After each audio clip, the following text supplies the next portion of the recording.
I can confirm that Canadian Armed Forces assets and personnel have arrived on the ground to coordinate at the tactical level with the U.S.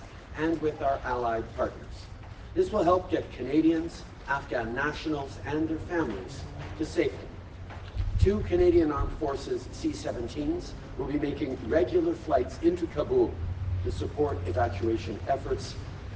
Yesterday, alongside Ministers Mosef, Sajjan, and Mendocino, I met virtually with members of the Afghan Canadian community. The images we've seen out of Kabul over the last few days have been heartbreaking. I told the community we would do whatever it takes to support the people of Afghanistan. We will continue our efforts at evacuations, and I know that Canadians from coast to coast to coast will step up to support Afghans, to support resettlement, welcoming people who will build better lives, not just for themselves, but for all of us here in Canada. The difficulty right now is the safety of personnel and the security of planes flying in and out, and that's why over the past few days there have been far fewer flights than people had hoped. But now that the airport is back under American and international control, we are able to fly in regularly with Canadian military aircraft to ensure airlift of people out there. The limit, however, is not on Canadian capacity, on Canadian space and airlift. The limit on getting people out is the fact that the Taliban continue to block access for Afghans wishing to flee the country.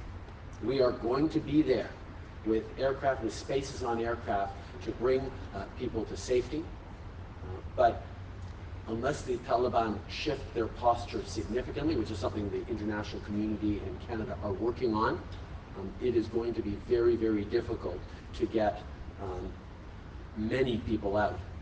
We will get some, certainly, but to get many people out, as many as we'd want, is going to be almost impossible in the coming weeks. But that's why we will continue to work with partners in the region, work in ways to try and get as many people out as quickly as possible from this terrible situation.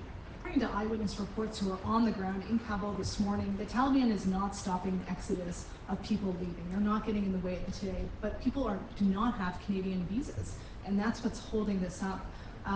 Why isn't the government getting people that are on their list onto planes, finishing the biometrics and paperwork later? And also the British and French allies, they have specific military teams who are on the ground in Kabul, getting people from safe houses to the airport and onto planes. Is Canada doing that, and if not, why not? Yes, Canada has personnel on the ground now, and we'll have more personnel arriving later today to help with the processing, to help ensure that anyone who can make it to the airport and is on the many lists that Canada has is given all the help that they can. It is an extremely difficult situation, but I can assure you that I and our ministers and our government is working extremely hard to ease all the barriers, whether they be around paperwork or bureaucratic, to ensure that people are getting out of there as quickly as possible and to safety.